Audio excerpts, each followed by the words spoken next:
Boldwood presents Settling the Score, written by Clare Connelly and read by Sandra May Lux. For Amy, Rachel, and Pippa, I'm so proud of the stories we've brought to life in the Karma Club, particularly the portrayal of such strong female friendships. Here's to many more collaborations. In the beginning. Chicago O'Hare Airport, 21 December. It was entirely possible that Sienna was the only person in the airport glorying in the flashing delayed sign showing on every information screen, the only person grinning from ear to ear despite the overwhelming waft of other people's travel fumes and already stale festive cheer. Maybe, if she got really lucky, and she knew given her track record over the past 24 hours, scratch that, the past 10 years, that was pretty unlikely, the delays would last so long she'd get to catch a bus back to Ashbury Falls instead of a sky-high death trap.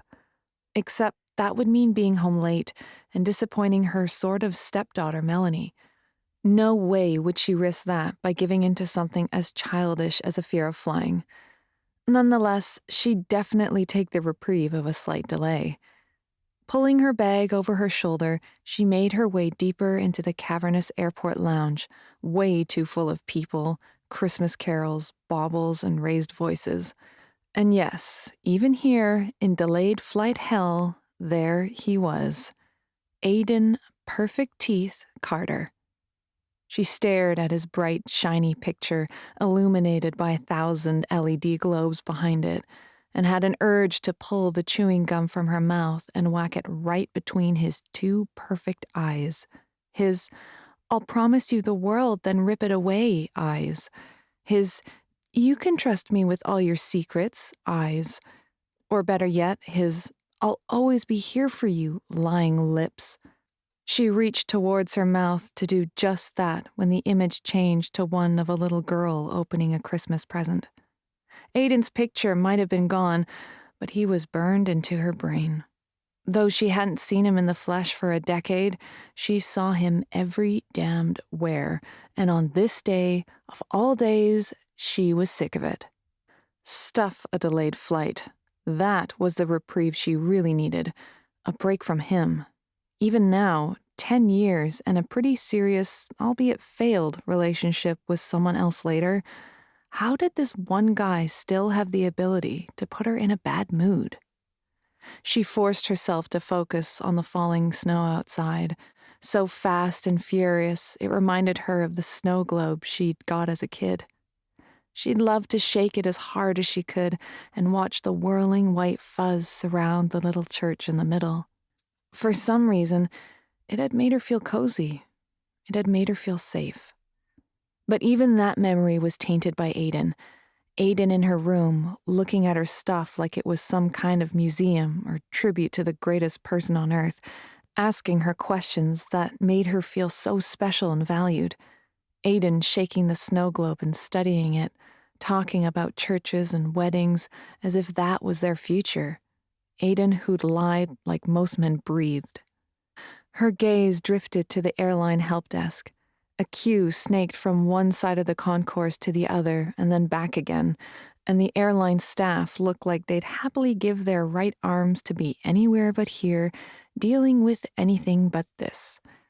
Everywhere she looked, people were pissed as heck and not afraid to show it, as if it was such a shock to be snowed in at Chicago O'Hare in December. What did they think? That if they harassed the staff long enough, someone would be able to magic up a snow-safe plane to get them out of here? Hell no. The trick in life was knowing what you could change and what you couldn't, and Sienna had spent a long time honing her understanding of each. She watched as a generously proportioned woman with a devilish smile and bright magenta hair handed out equally garish, hot pink leaflets to passers-by. From where she stood, Sienna couldn't properly see what the flyer was advertising. Maybe a massage parlor or a nail bar? But she was fascinated by the woman's selection criteria. Not everyone who walked past received a pamphlet. She'd hand one out, then go back to smiling, looking around the concourse, pretending fascination with a sign, before randomly selecting someone else and pressing a leaflet into their hands. Such was Sienna's desperate need for distraction. Aiden had cycled back onto the screen, with his perma-tan looking all glowy and golden, that she actually started to make a game of it, trying to guess which of the passers-by would be selected for the flyers and which wouldn't make the cut.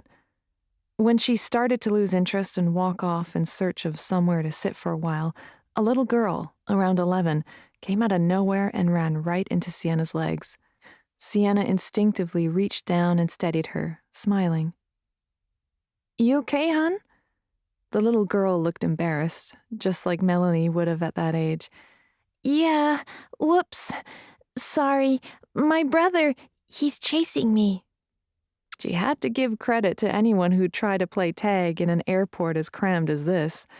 It was more like sardines in a tin.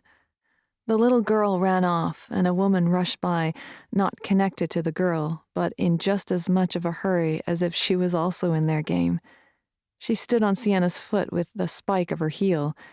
Who wore stilettos to an airport? Earning a sharp invective from Sienna. "Just desserts?" Having lost interest in the woman handing out the flyers, the woman had apparently discovered an interest in Sienna, or had at least deemed her worthy of one of the hot pink pieces of paper. What box did she tick? Was it the murderous look in her eyes every time Aiden came up on the screen? Did Sienna look as close to breaking point as she felt? The relief of having been granted a reprieve from having to fly had taken a severe dip with the realization that she was going to be confronted by images of her superstar ex everywhere she went. Of course, because he was Aiden, King of Hockey Carter, beloved the world over. Ugh. "I'm sorry?" "Go, grab a table, have some pie." The woman winked encouragingly. "Oh." Sienna looked around at the teeming mess of bodies and pre-Christmas disappointment. "Thanks, but I doubt there'll be room." Everywhere she looked, chairs were stuffed, restaurants were flooded. Even the restrooms were like a hot new destination. "You never know," the woman shrugged. "You might get lucky." "Yeah, maybe," she said, because why bother arguing with a woman who was just doing her job? "Thanks." The older woman winked and flashed a smile that could only be categorized as pure cheek, then wandered off. Sienna shoved the brochure in her pocket and wandered aimlessly, the strap of her carry-on cutting into her shoulder because she'd chosen not to check baggage and had therefore crammed as much as she could into her bashed-up old duffel. As she walked past the sign, Aiden popped up, and in a weird trick of the angle or light, it was like their eyes actually met. Despite all her anger with him, all her frustration, a shiver ran the length of her spine, and she admitted, only for a second and only to herself, that she could never really hate him. No matter what he'd done, no matter how much his desertion had hurt, she'd loved him so much and with such purity that it could never really turn to hate. Anger, yes. Hate, no. Bastard, she muttered under her breath as she passed the screen, doing her best not to look at any other signs in the airport, which was about as easy as not getting frostbite in Antarctica. Her mood was going from bad to worse when she turned a corner somewhat against her will, having been caught in the tide of one large, traveling family who were moving somewhere. Sienna walked along with them, listening to their conversations in a different language, Italian, until a glow of pink almost blinded her and she stopped walking altogether. "Just desserts," the sign screamed, echoing the writing on the flyer. Sure enough, the place was full, packed to the brim with people needing sugar, alcohol, and a seat in no particular order. Except, just as she was preparing to keep walking, a table cleared. Hallelujah! Angels at work, surely. She ducked out of the Italian family, head down, beetling towards the table as though her whole life depended on claiming that space and making it hers. But 3 other women had this same desperately determined expression on their faces, and they'd all arrived at the table at basically the same time. Sienna wanted to scream. She wanted to cry. A huge photo of Aiden eating a strawberry sundae was hanging behind the counter, and in the bottom corner, his signature had been scrawled. Even here? Seriously? She glared at the picture, then looked back at the women. She didn't want to fight. She just wanted a seat. Fuckity fuck, a British woman snapped, and Sienna 100% echoed her thoughts. Fuckity fuck indeed. Each of the women held a flyer in their hands just like she did. Sienna was about to leave hers on the table with a statement about her luck pretty much being the worst in the world when one of the women, all short and confident, with fascinating curly red hair, shrugged one shoulder. If none of you are here with anyone else, we could share? Share? Of course they could share. Why hadn't Sienna thought of that? Because she'd had the day from hell, on top of the year from hell, and lurching from one disappointment to the other had become standard. Somewhere along the way, she'd given up on even looking for an easy solution. She sighed her relief and smiled a little tightly, scraping back her chair and removing her dead weight of a bag with relief, placing it carefully at her feet. Bella introduced herself first. American like Sienna, except she sounded posh and looked fancy, sleek and untouchable. Sienna instantly felt like a hick despite having worn her favorite outfit for what was meant to have been the most important meeting of her life. Astrid sat opposite, a brunette with supermodel looks and an easy smile. The kind of smile that spoke of always having got your way, always being charmed just for being charming. Sienna ignored the uncharitable thought. Some people got it easy in life, others didn't. That was just the way it was. Paige was the British redhead, with freckles that danced over her nose and a face that was hyper-animated and expressive, so it seemed to move to illustrate whatever she was thinking and feeling. She'd be a terrible poker player, but an excellent friend. It was Paige who suggested the first bottle of Prosecco, and Sienna was all too willing to go along with that. She had some sleeping tablets stashed in her purse for the flight, but a couple glasses of bubbles would go a long way to taking the edge off her altitude anxiety. It might even give her temporary Aiden blindness. 4 glasses, Bella told the waitress, and some water for the table, please. Yep, definitely fancy. Back where Sienna came from, drinking water with your booze was kind of frowned upon. Except, it turned out, Bella wasn't fancy. She was lovely, a peach. So too were Astrid and Paige. Even though Sienna had made it an art form to keep people at a very firm distance, something about their open natures, the anonymity offered by an airport restaurant and snow-delayed schedule, not to mention a couple bottles of Prosecco, made the time fly. 2 hours went in the blink of an eye, and she'd only stared daggers at Aiden's strawberry sundae photo a handful of times. That was progress. She listened as Paige talked about her VA business, impressed by her obvious myriad skills, then moved on to talking about the wedding she'd been at. Pavlova dress, drunken best man speech, smushing cake into each other's faces, a handsy Uncle Chip. Sienna stifled a giggle at the imagery, but beside her, Bella was in a totally different mood. I'd rather not talk about weddings. Her voice was tenser than a tightrope. Concerned, Sienna glanced across at her. Not a fan? Paige asked, what they were obviously all thinking. Absolutely not, Bella shuddered delicately. Don't believe in love? Paige was persistent, and Sienna loved that. I did, and then 6 months ago I stood up in front of 400 guests to let them know that my groom wasn't coming. Sienna's jaw dropped. Holy mother of... You were jilted? Yep, by text, the morning of. By text? What kind of scumbag does that? Astrid demanded with an indignation Sienna felt in her soul. In fact, courtesy of all the stories they'd shared and fizz they'd fuzzed, and maybe just a little bit because of the way Aiden was staring out at all and sundry and daring them not to fall in love with his perfect face, anger exploded through her. "Who is he?" she heard herself demand. "Tell me, I'll bring you his head." Yes, yes, she damn well would. Everyone laughed, including Sienna, but inside, she was livid. "He's not a bad person, really." Sienna almost rolled her eyes. Why did so many women make excuses for these dropkicks? She'd seen it time and time again while volunteering at Legal Aid. Hell, she'd done it often enough herself, first for Aiden and then for Corey. "He's just a little clueless," Bella continued softly.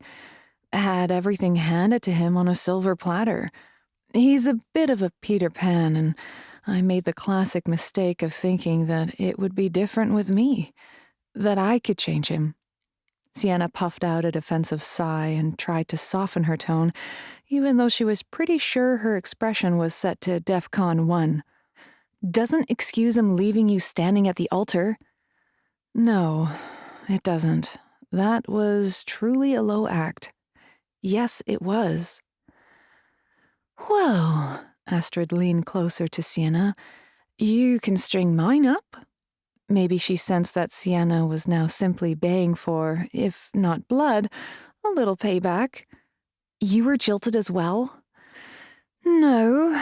Unbeknownst to me, he'd already trotted up that aisle and merrily said, 'I do,' to someone else."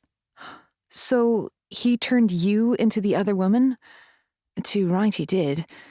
Made me feel like a piece of shit." It was like a faucet had been turned on and she didn't know how to control it. Anger was a wide spray nozzle coursing through Sienna's veins. Her day had gone from bad to worse, but it was the culmination of a pretty shitty decade, and these women were suddenly the receptacle for every feeling she'd absorbed and muted over the years. "Are you freaking kidding me? He was already married?" Bella's cheeks had 2 pink spots. "What is wrong with these men? Doesn't marriage mean anything anymore?" "I don't think men get the concept of commitment," Sienna muttered. "Even the ones who seem to are just faking it." Suddenly, 3 pairs of eyes were turned on her, and she began to feel a little hot under the collar. It was all well and good to be outraged on someone else's behalf. That was why she was pretty sure she was going to be a damn good lawyer. But advocating for yourself was way harder. "Sorry." Her laugh was tight. "That's a little dramatic, isn't it?" But Bella wasn't going to be put off. Like Paige, she was an excellent truth hound. "What happened?" Melanie's dad, Corey, was the one who'd really wronged her. He was the one who'd used her for free childcare just because she loved his daughter like her own. But Corey had never really hurt her. Even though she could objectively see how badly he treated her, it hadn't mattered that much because she hadn't loved him. Not like she'd loved Aiden. Her eyes drifted to the poster and something tightened in the region of her heart. Was she really going to open this can of worms? Or was it that it had never been sealed shut before? And when had she ever talked to anyone about it? Never. That was when. She'd kept it all close to her chest, refusing to let anyone see how much he'd hurt her. "My ex," she frowned as she looked back to the squad, "kind of just discarded me." Her throat stung. "It wasn't like some big dramatic breakup. Like that made a difference. I didn't even get the chance to throw plates." Maybe she'd have felt better if she had a chance to fire up at him, to really lose her temper. It was all so long ago, though. "I mean, we were just kids, but we were each other's first, you know?" And now for the really big admission, the one she was loath to share because it showed how stupid and naive she'd been. "And I thought we were going to have a life together. A whole life. A whole, long, happy life. Only that was his plan for himself, not her. It had never been about her. She dug her nails into her palm beneath the table. But he hightailed it out of town without a backwards glance and refused to speak to me ever again. Like nothing we had mattered. And it hadn't. He'd been dating someone else pretty soon, and his career had lit up like an arena. Bella's soft, manicured hand reached across to squeeze Sienna's. I'm so sorry. That's terrible.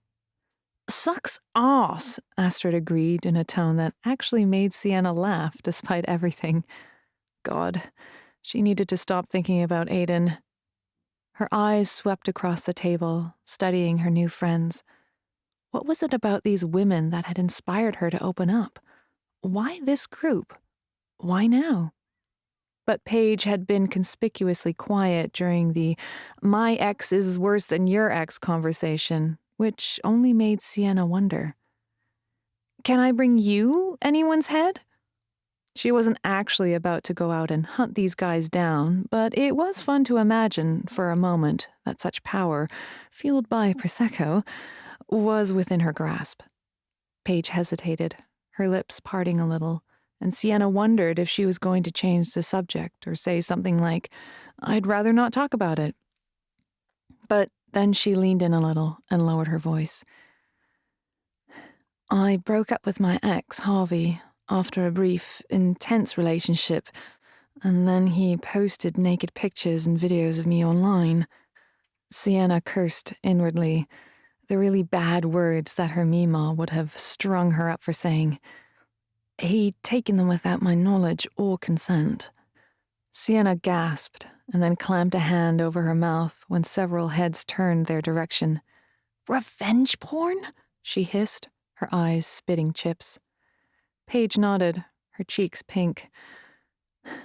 I've never felt so degraded. She dropped her gaze to the table. I met him at Oxford. He was studying IT and I was a third-year law student. It completely ruined my future career prospects. No prestigious law firm was going to take me on after that. Hell, not even a terrible law firm would. And I couldn't bear staying on at Oxford, where everyone had seen the pictures, so She shrugged as she raised her eyes. Dropped out. What a bastard, Bella said, a little hesitantly for Sienna's liking, so she added, Absolute bastard. What is he doing now, do you know? He's some kind of tech bro, travels between London and Silicon Valley. Ugh, Sienna rolled her eyes. Of course he is. It was all just so unfair. Again, her eyes shifted to the picture behind the bar, and at the precise moment, a couple of women stopped to take a photo with it. Both beautiful and glossy, just the kind of arm candy that superstar NHL player Aiden would no doubt go for. The wave of jealousy surprised Sienna. It had been 10 years, for God's sake. But Aiden had become a sort of slap in the face for Sienna. He'd gone on to become everything he'd hoped, and she'd been left behind, treading water just to get by. She jerked her attention back to the table with renewed determination. They shouldn't be allowed to get away with it. Astrid spilled some Prosecco as she connected her glass to the tabletop with a little too much gusto. Damn right they shouldn't. Sienna had felt impotent for a long time, and she'd felt alone for even longer. What else explained why she'd put up with Corey? He hadn't been much, but at least he'd been someone to do things with, someone to talk to at the end of the day, someone she could pretend cared about her. But these women were like steel being liquefied and poured into her spine. For the first time in a long time, she felt strong. She felt empowered. And it was all thanks to them. What if we... Look, I know this sounds crazy. Her eyes fell to her empty Prosecco glass. And I may be a little drunk. Out of nowhere, she hiccuped, and the other women giggled. Sienna laughed too before refocusing her attention on the idea she'd been about to share. What if we took it upon ourselves to exact some revenge? Silence. Crackly, hard to read silence. Then Bella queried, with a quiet caution that was very wise. How do you mean?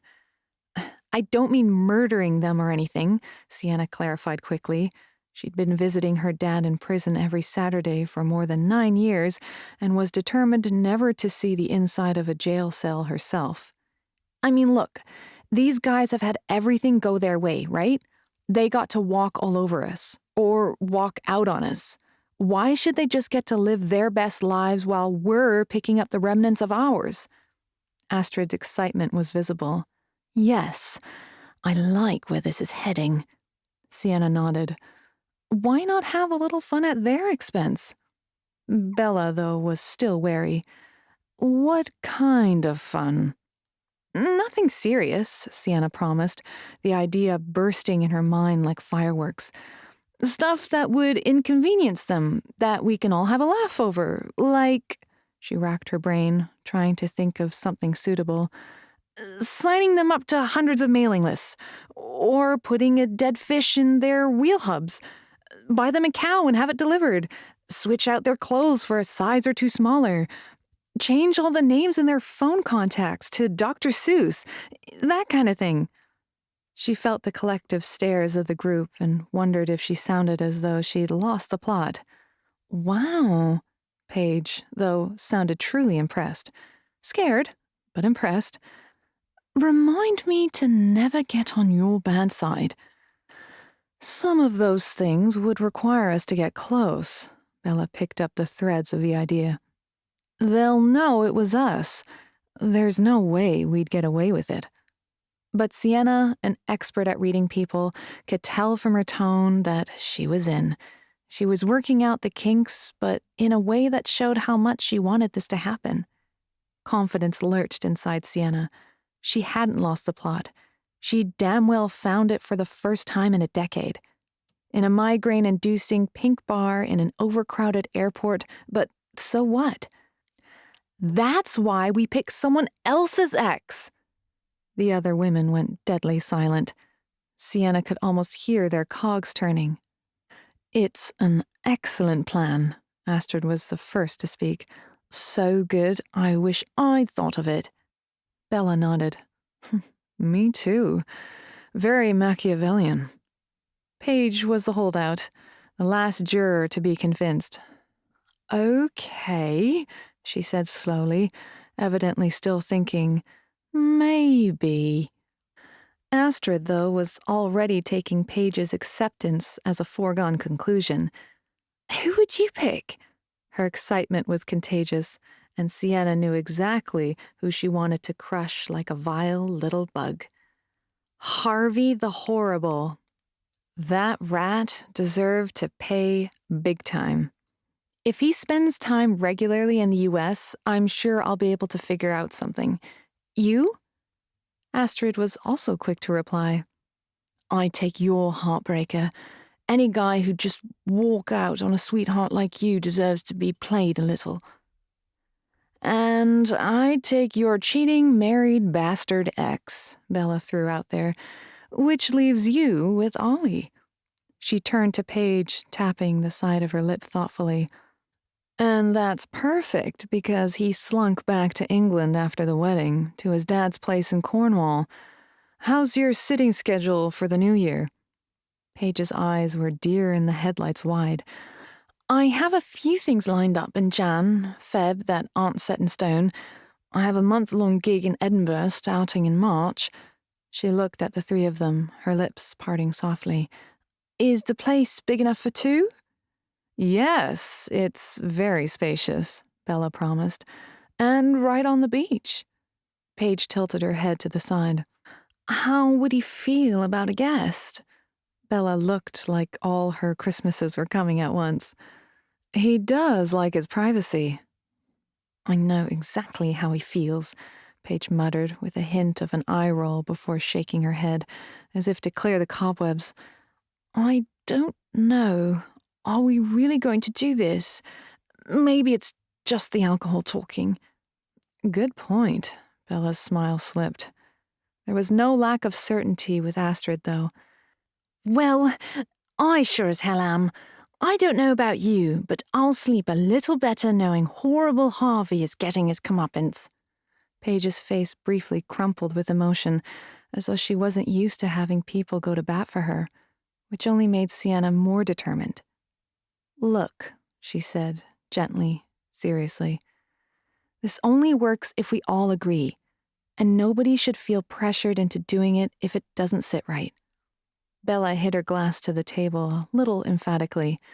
Definitely. God, fuck yes. Astrid visibly notched her commitment down. The last thing I want to do is to browbeat my new co-conspirators. Sorry, besties. Sienna didn't look at Paige. She was the one who was struggling, and Sienna definitely didn't want her to feel pressured. Instead, she glared at the poster with laser-like anger. I do love a cream tea, Paige blurted out, then glanced at Bella. I'd be safe there? Sienna's heart damn near broke. What this woman had been through was just beyond. Trust once destroyed was almost impossible to rebuild. Sienna would move heaven and earth to exact revenge on the prick who'd done this to her. Definitely. For all his commitment-phobe tendencies, he's a true gentleman, and I know he feels terribly guilty about the jilting, which I'm perfectly okay exploiting to get you in there. I still have his number. Oh, yes! Astrid's enthusiasm was back to off the charts. That's a great plan. You could text him now. She batted her lashes, then glanced at the clocks on the wall. It's 6 p.m. over there. Sienna could sense Paige's ambivalence shifting to acceptance. Look, how about this? She pulled her long blonde hair over one shoulder, running her fingers through the ends in a gesture of deep thought. What if Bella texts, and then we leave it up to the universe? The universe? Astrid looked skeptical. Yes, fate, kismet. If he texts back while we're all still sitting here at this table we randomly ended up at, then it's a go. If he doesn't, we've all had a laugh and filled in a few hours. No harm, no foul. Ooh, Astrid's nod underscored her enthusiasm. I like that. Me too, Bella said. Paige nodded firmly. Okay, yeah. Okay. Bella set about drafting a text to Ollie, reading it aloud as she wrote. And then they all sat very still and very silent and waited. And waited, because this felt like a monumental shift. In the middle of Pink Central, a fork in the road for all of them. And then, ping. Bella scrambled for the phone and read to the group. Is she a Roger Prendergast groupie? Sienna tilted her head, confused by the reference. She'd adored Roger Prendergast, even as a young girl. The actor that died a little while ago? Paige asked. Bella nodded. Yep, Roger was his dad. A kaleidoscope of butterflies launched inside Sienna. When she thought of Roger Prendergast, she instantly visualized kind eyes and a ready smile. The idea of getting payback on his son made her insides lurch a little, but then she remembered the hell Ollie had put Bella through and strengthened her spine. Paige denied any stalkerish obsession with the late actor, and Bella sent word back to Ollie. A moment later, with eyes that were round like saucers, Bella gulped. He says fine. Paige glanced from one woman to the next, a smile twitching the corners of her lips, and Sienna felt it. A connection, a shared sense of purpose, and finally, the hint of fun and mischief. God knew she needed that. Okay then, looks like I'm off to Cornwall. Sienna wasn't going to let the moment pass without celebration. She let out a whoop and got the attention of a passing waiter, holding up 4 fingers and calling for more Prosecco. When it arrived, Astrid grinned, holding hers aloft. To just desserts. To just desserts, indeed. Chapter 1. 8 months later. Okay, I've been thinking. Astrid, a hand pressed to her slightly rounded 5 months pregnant stomach, was a picture of premarital bliss, all gorgeous and dewy-skinned, hair glossy, cheeks flushed with an overall sense of life delirium. Even half a continent away, through the pixels of a group video chat, she freaking glowed like a bulb. We've been thinking, Bella interrupted with a wink. Paige nodded solicitously, so in the space of a few seconds, Sienna had a sinking sensation that she was on the receiving end of a very well-intentioned, good old-fashioned gang-up. Yeah? She asked, eyes lifting to the clock above the door. It was almost 5. Well, spill it quickly, 'cause my shift starts in 30 and I still need to shower. We think you should get your own revenge, Paige blurted. Sienna's brows furrowed. You know, I'm working on that. Harvey the Horrible is well and truly in my sights, believe me. It was true. She'd been digging, planning for months. The problem was, someone like Harvey was almost godlike in Silicon Valley circles. She wasn't sure she had any actual way to get to him, even if she could formulate a perfect revenge plan. But no way was she going to break that to Paige. Or Ollie, come to think of it, who'd started a separate side chat with Sienna to help brainstorm ideas for revenge. Paige's eyes softened with something like gratitude. I know.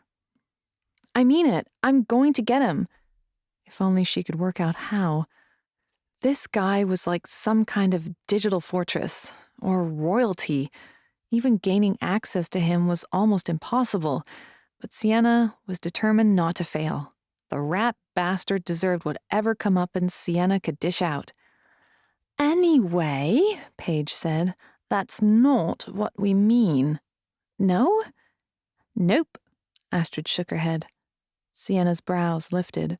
Then what? In precisely 2 weeks, you'll be at the wedding. The wedding of Astrid, who just happened to have fallen head over heels for Blake, a.k.a. Aiden Carter's twin brother, was highlighted on her calendar in big red ink. Not just because she was a bridesmaid and bestie, but because she knew the moment she'd been dreading since Astrid and Blake found their HEA was almost upon her. She'd have to come face to face with Aiden again. There was no avoiding it. Sienna blinked. And, Bella cut in, her clipped socialite accent ever so slightly impatient, so will Aiden. Aiden who broke your heart, Aiden, Paige said helpfully. Thank you for that reminder. Sienna shook her head, blonde hair flipping softly around her, but one side of her lips lifted with easy affection. And we think you should get your own payback on Aiden. Come on, you guys, Sienna said, rolling her eyes. Don't you think he'll work out what's going on? How could he? He has no idea about this. Bella did a little circle with her fingers, indicating the Karma Club. Sienna glanced at Astrid, who nodded her confirmation. She knew Astrid had told Blake everything about their strangers-on-a-train-style plan for romantic retributions, and that Blake and Astrid had agreed there was no point dredging any of it up to Aiden, that instead they'd simply brushed over Sienna and Astrid being friends as one of life's uncanny coincidences. He knew they'd met at an airport, months before Astrid had met Blake, and for the sake of protecting Sienna, they'd told a white lie, that Astrid hadn't known anything about Sienna's connection to Aiden and Blake until Astrid had gone to Ashbury Falls to meet the twins' father. It was a fudging of the truth, and the only way Astrid had been able to protect Sienna from Aiden, knowing the truth about how much his rejection still hurt.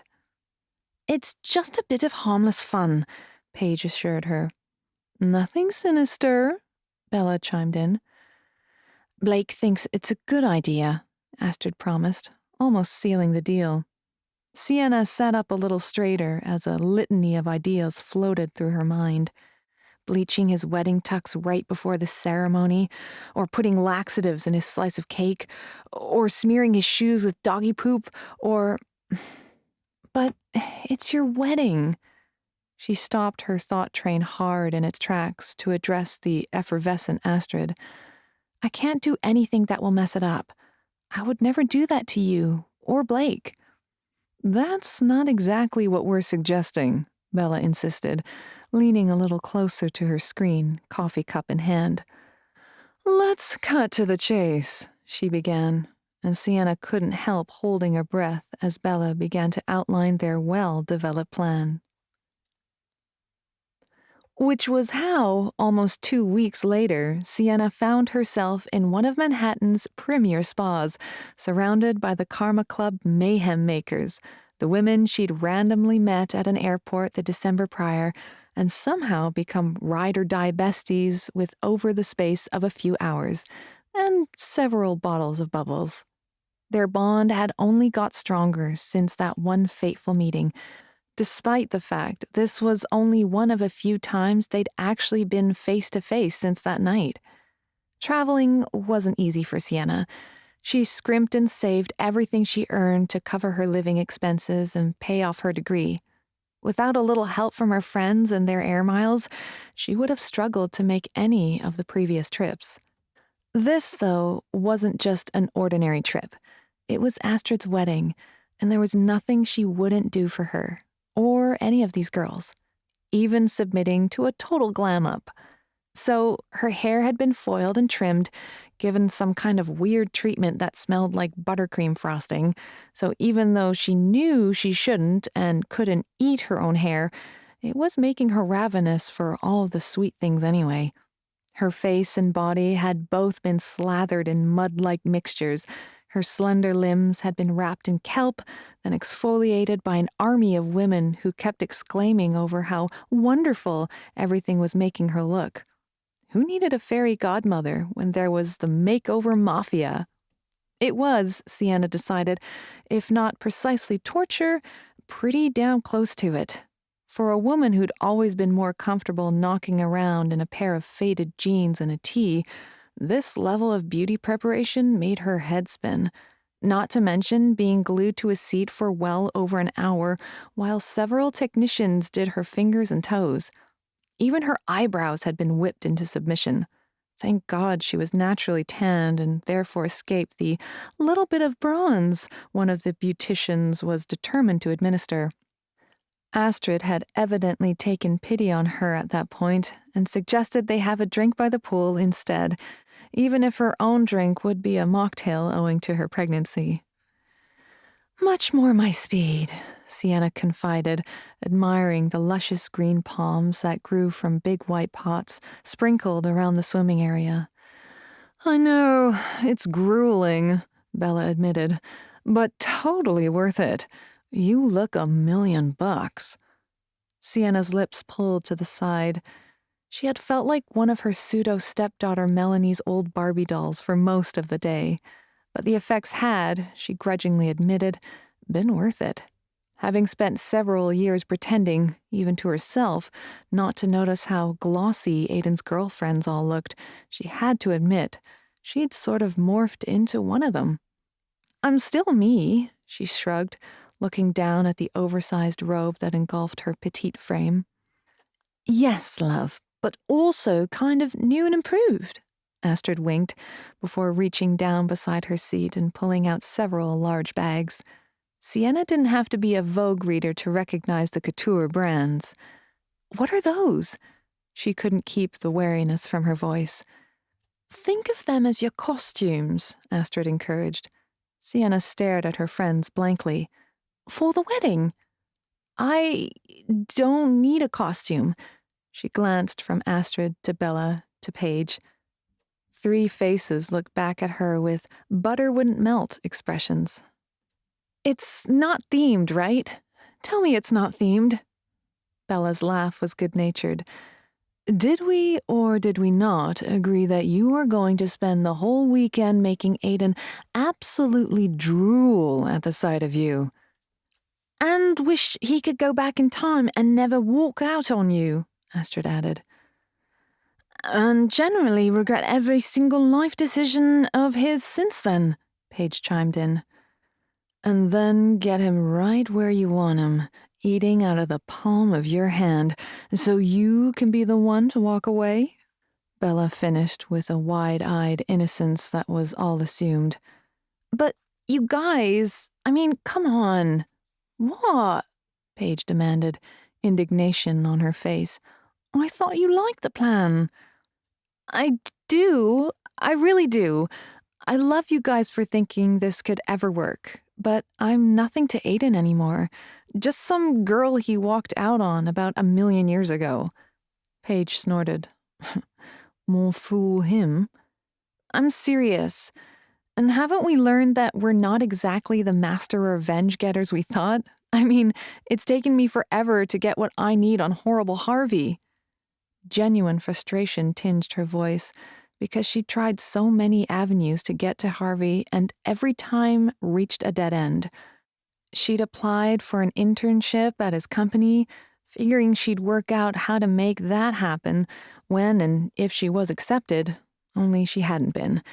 She'd applied for a housekeeping role in his building, figuring that would at least get her access to him in shared spaces, like the gym, except she hadn't even got an interview. And her online snooping had drawn a blank.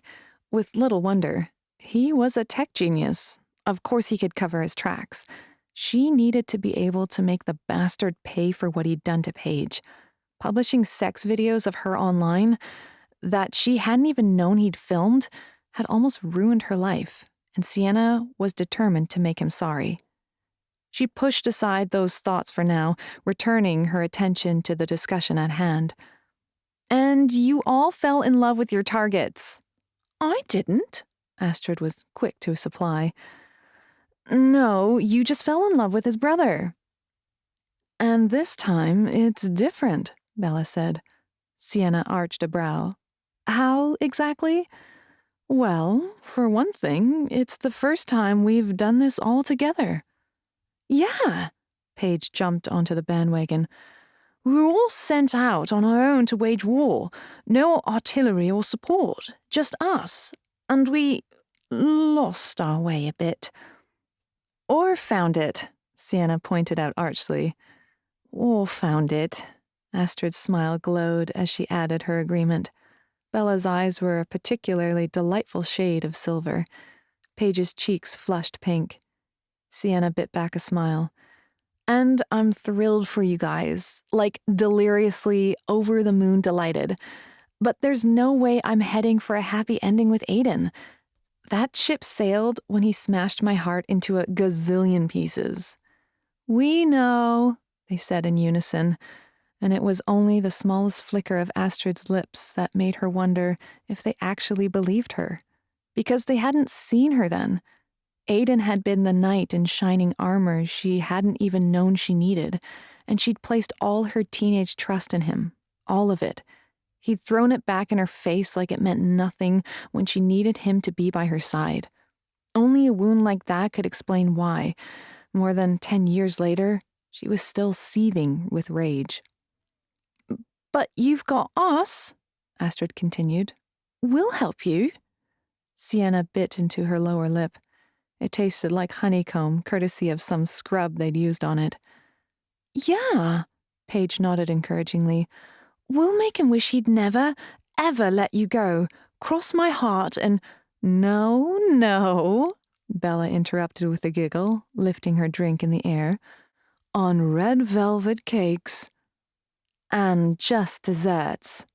Astrid finished with a wicked glint in her eyes as she brought her drink towards Bella's for a cheers. Part of Sienna wanted to disavow any part of this plan and spend the next week or so determinedly ignoring Aiden, except for when she absolutely had to make some kind of attempt at small talk for the sake of good manners. But the girls were so invested in their plan, and the way they were looking at Sienna actually made her feel like maybe she could do this, after all. Of the four of them, maybe she'd be the one who would actually get to avenge her ex. It wasn't exactly prank central, But given the way Aiden had treated her like a big fat zero, perhaps dishing out the same in reverse would finally ease the pain she'd carried around for so long. Well, now, Sienna reached for her bright pink cocktail after several beats, lifting it towards the others. That does sound pretty damn good, I'm not gonna lie. Almost 11 years seemed to condense into a whirlwind of memories, like a carnival ride after too much food, so fast and bright they almost nauseated her. Memories of the first time she and Aiden had met, or held hands, the day he'd made her laugh when she'd felt like her world was crashing down all around her, the way he'd started to walk her home after school, always looking out for her, making her feel safe, making her feel loved. Their first kiss. Their first time. The day he told her he was leaving, big, strong hands jammed into his jean pockets just before she'd need him most of all. You've got another year left of school, Sienna, and I've got to get out of here. How much she'd cried that night, and the next night, and the next. He'd left anyway. A week later, she'd found out about the baby. Memories of her trying to call him, his ignoring her calls. 2 months later, when she'd lost the baby and felt like she could barely keep going, but Aiden hadn't been there for her. He'd been the toast of the college hockey scene already. She'd been stupid enough to Google him, and God, hadn't that felt like a kick in the guts. Even worse was when he actually asked her to stop calling.